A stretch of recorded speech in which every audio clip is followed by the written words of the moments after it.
কেন? আপনারা দেখছেন হলদিবাড়ি টাইমস। উৎসবে আনন্দে মেতে উঠেছি আমরা সকলে। ঢাকের আওয়াজ, শিউলির গন্ধ জানান দিচ্ছে মায়ের আগমন বার্তা। এই মুহূর্তে মা বিরাজ করছে আমাদের সকলের মধ্যে। সকলের মধ্যে আমরা মাকে পেয়ে গেছি। চলছে শেষ মুহূর্তের জোর কদমে প্রস্তুতির কাজ।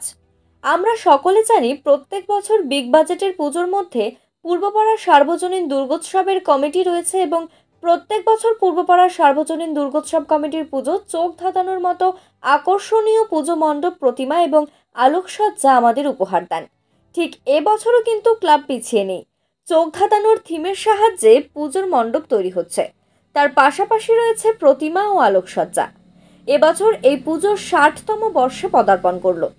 এবছর থিম লক্ষ্মী এলো ঘরে। মণ্ডপের দায়িত্বে আছেন রাকেশ রয়। রাকেশ জানান, কুলো, কদম ফুল, ধুনুচি, চালন, গামছা, কাপড়, বাঁশ দিয়ে তৈরি করা হচ্ছে মণ্ডপ। সমস্ত পরিবেশ বান্ধব উপকরণ দিয়ে তৈরি হচ্ছে।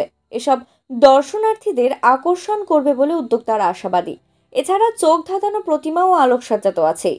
পুজো কমিটির হিসাব রক্ষক প্রতীক চক্রবর্তী বলেন, এবছর আমাদের পুজো 60তম বর্ষে পদার্পণ করলো।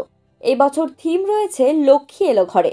এর পাশাপাশি প্রতিমা ও আলোকসজ্জাতে রয়েছে চমক। লক্ষ্মী এলো ঘরে তো আমাদের জলপাইগুড়ি 60তম বর্ষ। এবার আলোকসজ্জা আর প্রতিমায় কি রয়েছে? আলোক সময় বিশেষ আকর্ষণ রয়েছে, আর প্রতিমাতেও আমাদের যে আছে বাবুপাল সেই করছে।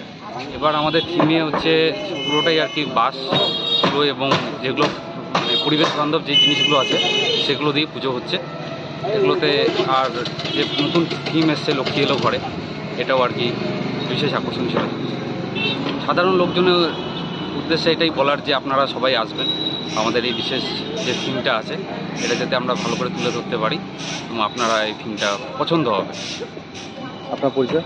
আমি প্রতীক চক্রবর্তী, আমি কেশিয়ার।